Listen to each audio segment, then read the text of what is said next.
Hello, today I'm reviewing the Shorty pyjamas by Tilly and the Buttons. If you like this video and would like to see more, please don't forget to like and subscribe if you haven't already. So this pattern is from the Make It Simple book, which is their most recent book at time of recording. So I went for the short sleeved pyjamas because I thought we're getting towards summer. I thought they'd be nice to make. Another key waiting was that I had only just about enough of this yellow fabric to make the shorts. So you might recognise this fabric from when I made the Kinder cardigan. So I made it out of the remnants from that and I just about had enough, which was fabulous. So for the shorts you have to create the pattern yourself, or rather adapt it from the trouser version of the Juno pyjamas.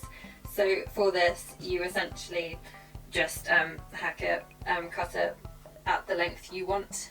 So I've done an inside leg seam of 12 centimetres, although in the book I think it says she did 6 centimetres. So I've done double the book just because I'm more comfortable with this length. For the top, it's actually the Tabitha t-shirt in the book. For the shorty pyjamas that are shown in the book, they've just done the regular t-shirt, but I have added the variation on the Tabitha where you add sleeve cuffs. It's also worth noting that I made a size 4 for both the top and the bottom. So I've already mentioned the fabric I used for the bottoms.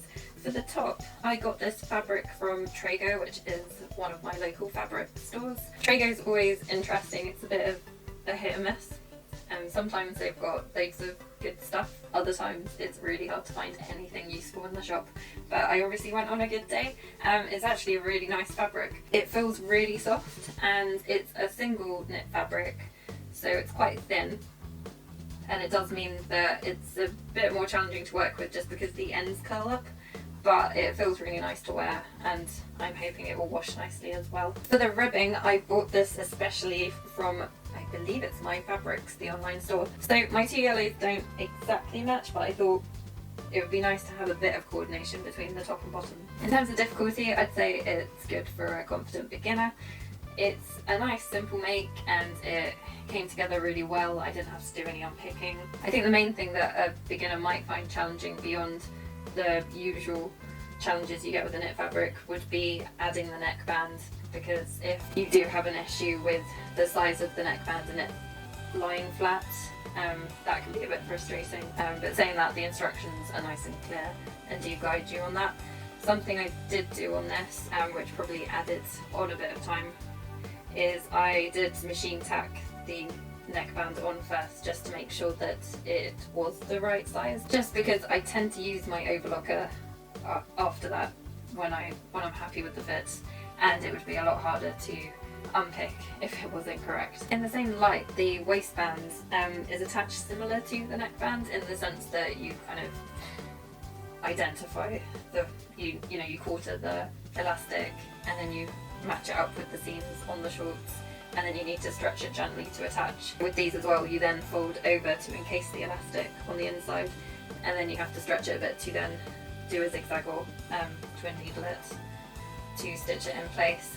That could be a bit challenging as well. I was a bit concerned about that stage doing it evenly, but I'm quite pleased with how it's turned out. For clarity of instructions, I think I've said it every single time I've reviewed a Tilly and the Buttons pattern, which has been quite a few now.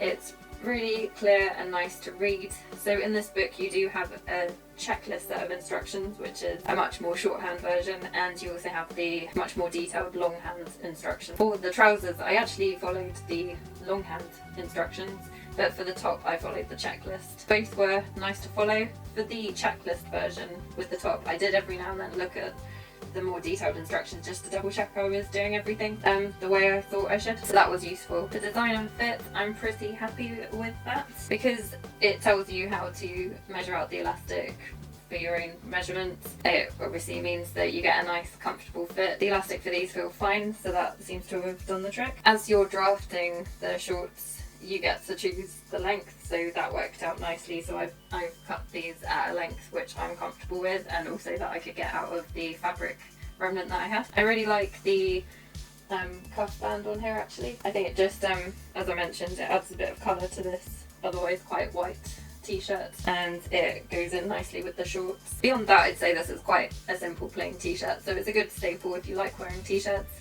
It's quite similar to the Peak t-shirt that I made recently when I made my toucan top. Both are quite good in the sense that you can use them as a blank canvas to then embellish or make your own. Moving back to the shorts, they're based about an inch below your waist, so which is quite a nice level, particularly as pyjamas. So as I mentioned, they seem fine and I think it all fits quite well.